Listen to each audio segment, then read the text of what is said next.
Chapter 40. Then the Lord said to Moses, Set up the tabernacle, the tent of meeting, on the first day of the first month. Place the ark of the testimony in it, and shield the ark with the curtain. Bring in the table, and set out what belongs on it. Then bring in the lampstand, and set up its lamps. Place the gold altar of incense in front of the ark of the testimony, and put the curtain at the entrance to the tabernacle.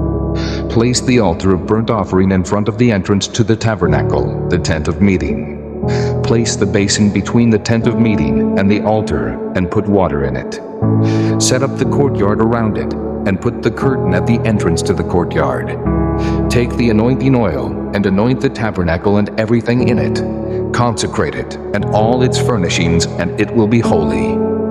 Then anoint the altar of burnt offering, and all its utensils. Consecrate the altar, and it will be most holy. Anoint the basin, and its stand, and consecrate them.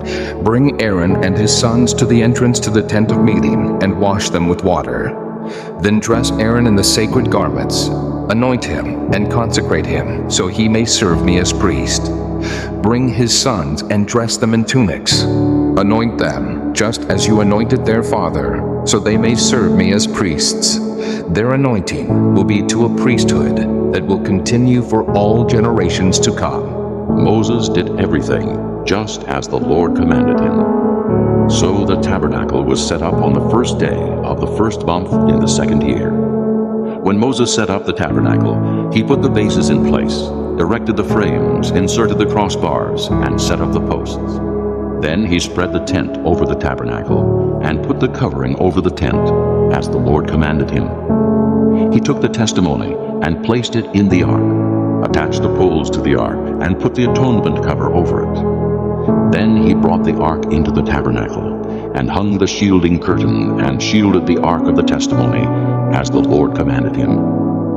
Moses placed the table in the tent of meeting on the north side of the tabernacle, outside the curtain, and set out the bread on it before the Lord, as the Lord commanded him.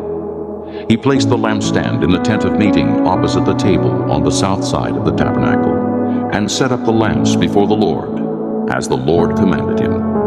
Moses placed the gold altar in the tent of meeting in front of the curtain, and burned fragrant incense on it, as the Lord commanded him. Then he put up the curtain at the entrance to the tabernacle. He set the altar of burnt offering near the entrance to the tabernacle, the tent of meeting, and offered on it burnt offerings and grain offerings, as the Lord commanded him. He placed the basin between the tent of meeting and the altar, and put water in it for washing. And Moses and Aaron and his sons used it to wash their hands and feet. They washed whenever they entered the tent of meeting or approached the altar, as the Lord commanded Moses. Then Moses set up the courtyard around the tabernacle and altar, and put up the curtain at the entrance to the courtyard. And so Moses finished the work. Then the cloud covered the tent of meeting, and the glory of the Lord filled the tabernacle. Moses could not enter the tent of meeting, because the cloud had settled upon it, and the glory of the Lord filled the tabernacle. In all the travels of the Israelites, whenever the cloud lifted from above the tabernacle, they would set out. But if the cloud did not lift, they did not set out, until the day it lifted. So the cloud of the Lord was over the tabernacle by day, and fire was in the cloud by night, in the sight of all the house of Israel during all their travels.